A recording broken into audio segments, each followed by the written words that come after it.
So the Houston Texans just fired their offensive coordinator, Bobby Swolek. Kind of a surprising, random news piece out of nowhere, in my opinion.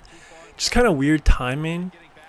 A lot of Texans fans are surprised about this, and they are calling Bobby the scapegoat for just how much CJ Stroud has dropped off from year one to year two.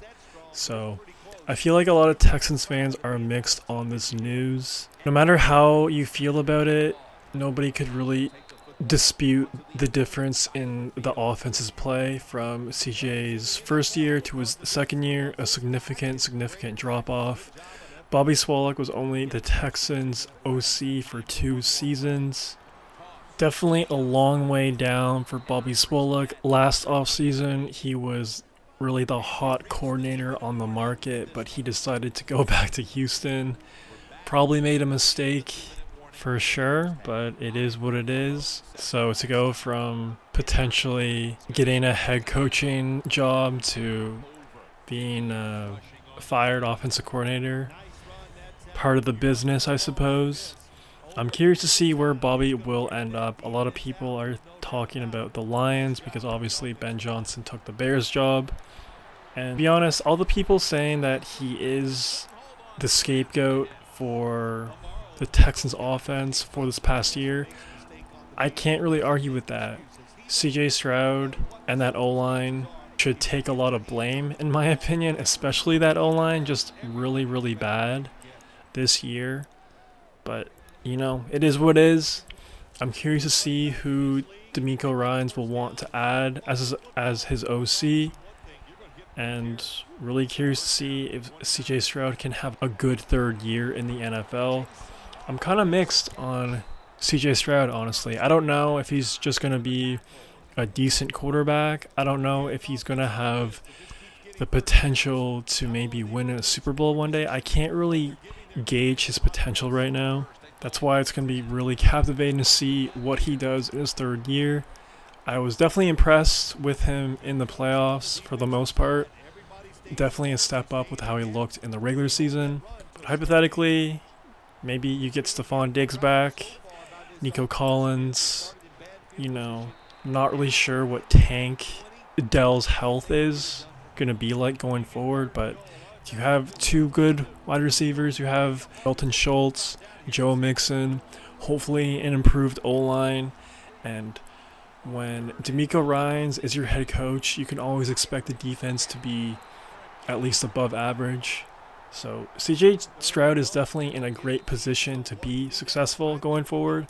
I mean, he definitely has a lot better odds to do something with his career than someone like Trevor Lawrence or someone in not the best franchise situation. D'Amico Ryans seems like a top tier head coach in the 2 years that he's been the Texans head coach. Their GM also has a lot of experience and seems like a pretty competent guy.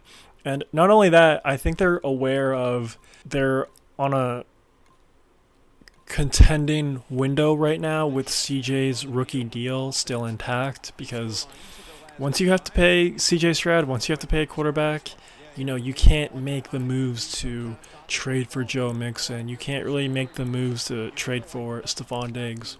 You have to be a lot more tight. So, again, crazy to say, but we are in that kind of championship / Super Bowl window for the Houston Texans.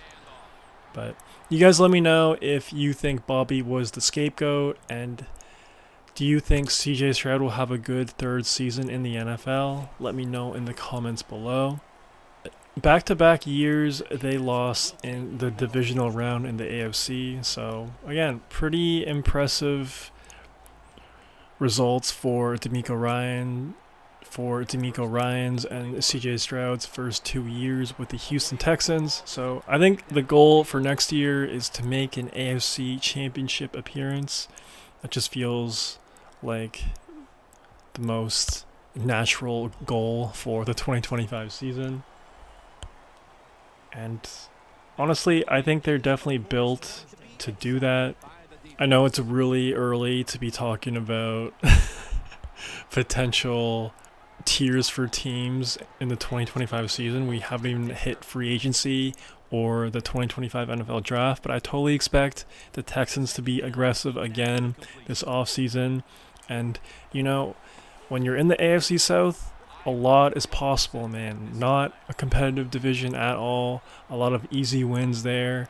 And essentially, it's an automatic playoff berth. I mean, come on, man. You have the Colts, the Jaguars, and the Tennessee Titans. You know, the Titans might draft Cam Ward, maybe, or they might just pass on a quarterback and take Travis Hunter. Jacksonville just got Liam Cohen, and that whole situation is just a mess. I don't really have a lot of faith in that franchise right now. And then you have the Indianapolis Colts, apparently running it back with Shane Steichen and AR-15. Like, what are we even talking about there? So just like 3 easy teams to beat twice a year. And if you really look at the rest of the landscape in the AFC as like serious Super Bowl contenders, I would put the Bengals in there just because Joe Burrow is a Hall of Fame caliber sort of player. Of course, the Chiefs and the Bills. Everyone else, I don't really think they're in that Super Bowl potential window. I think the Texans are definitely in the mix. Now, a lot of people probably would put Baltimore in that Super Bowl contending window, but I'm sorry, bro. Like, I've just seen enough from Lamar Jackson. That dude will never win a Super Bowl with the Baltimore Ravens. I think it's possible he could win a Super Bowl if he gets traded or he goes to a new team or something, but it's just not working with John Harbaugh, and it's never going to work. I just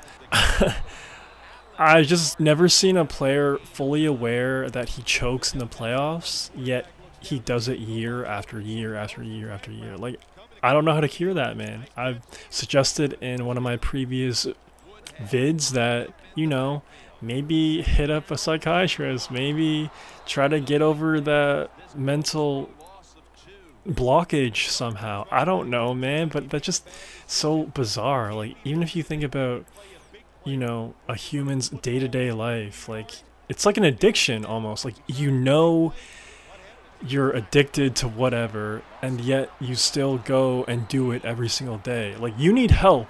You need help. And Lamar Jackson needs help.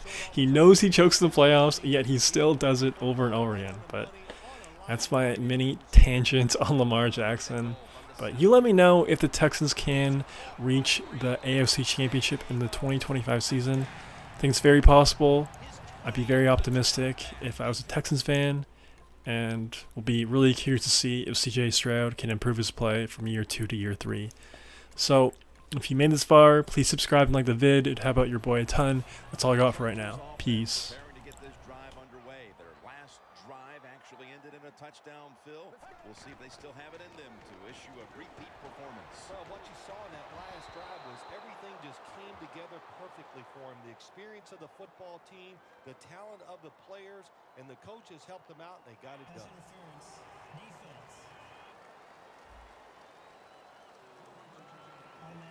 Coming to the line at the 27. The Bears lined up in the nickel. 1st and 10. Oh, the receiver turns around and defends the pass and takes away what would have been a pick.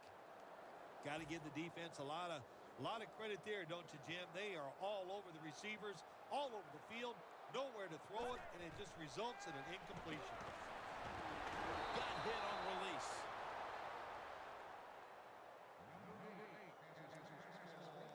After the incomplete pass, it's 3rd down.